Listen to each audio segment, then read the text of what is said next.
So quickly, I'll take you through the 10 actions that individuals can take. So to begin with, there is a very simple thing that you can do is save your energy at home. So why is it? I mean, we've been saying that for years now, but why it's important is because and there has been a lot of impacts and there have been a lot of changes that have happened. Remember the older, bigger tube lights that I mean, you wouldn't, of course, remember, but the teachers and the principals would remember that how we used the older, larger tube lights that we had. We have now sleek LED tube lights and LED bulbs that are far more efficient.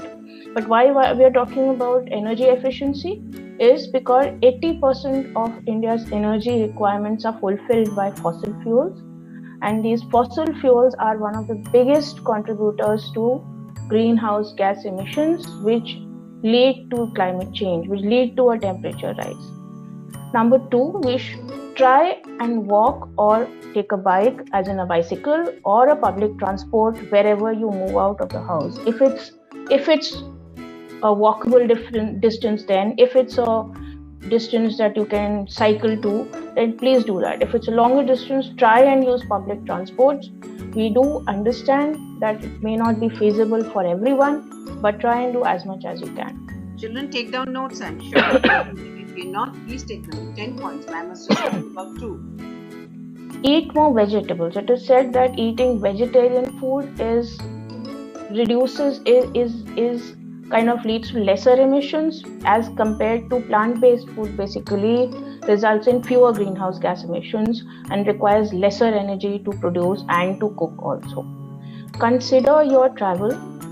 So when you're taking, don't reduce your airplanes, because airplanes burn large amount of fossil fuels, much more than your thousands of cars do. So take lesser airplanes, try wherever feasible, take a train, take a or carpool or whatever, but reduce your air travel basically. Now this is the most important one. The next one for children and for schools is throw away less food. So even food, something as you would feel, how can food kind of lead to climate change, or throwing away food lead to climate change? Well, we actually throw away 40% of the food we produce. So whatever food we're producing, nearly half the food we're wasting away. And that wastage actually results in about 8% of global greenhouse gas emissions, which again leads to rising temperatures. So reduce the amount of food you eat. I mean, that is anyways, it's criminal to actually waste food with the kind of hunger and malnutrition that the world faces. So take little food. You can always take second, third helpings, but please reduce the amount of food that we waste.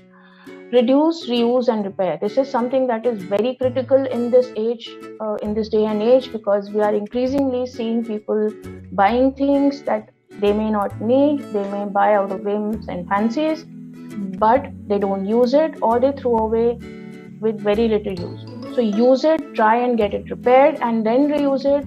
Give it to someone else if you're not using it, who may need it or who may want it, but don't just throw it away in your dustbins, because that leads to garbage being piled up into landfills, and then landfills emit their own emissions.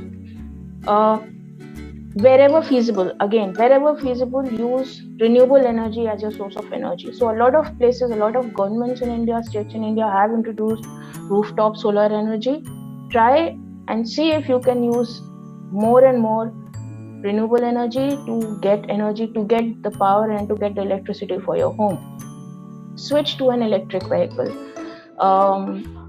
Years ago, yes, electric vehicles were not feasible, but they are becoming more and more cheaper. There is more and more infrastructure for charging available. Do try and the governments across the world are trying to subsidize it, giving you discounts, giving you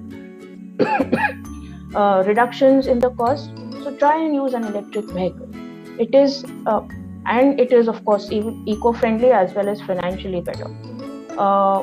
Use eco-friendly products. So whatever you're using, reduce the amount of plastic that you're using, reduce the amount of unnecessary plastic that you're using. So every time you go and buy, let's say something like a soap case, don't buy a plastic soap case. Think of something else. Think of how else you can just store your soap. Don't see if you can use don't use the plastic, the shampoos that come in plastic bottles. Try and use, let's say, a bar of the soap, the shampoo bars that are available these days. So look at options.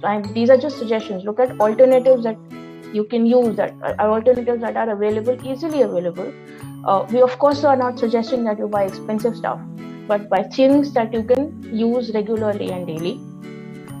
Changes that you can bring about easily. And lastly, and the most importantly, speak up. Talk to people about climate change, about climate action. Talk to your communities, your neighbors, your family, uncles, aunts, grandparents. Tell them what each and every action has a reaction, has a repercussion. If you're using too much of water, that's water wastage. I mean, that's something that taught in schools, but we still don't follow it at home.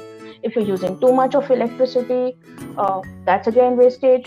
So try and make, so this, why we're reaching out to you is because we feel you can bring the change. You can talk to your families, your uncles, aunts, societies, your neighborhood uncle, your people doing yoga in the park. So reach out to whoever you feel you can reach out to and try and get these lifestyle changes which can actually bring impact.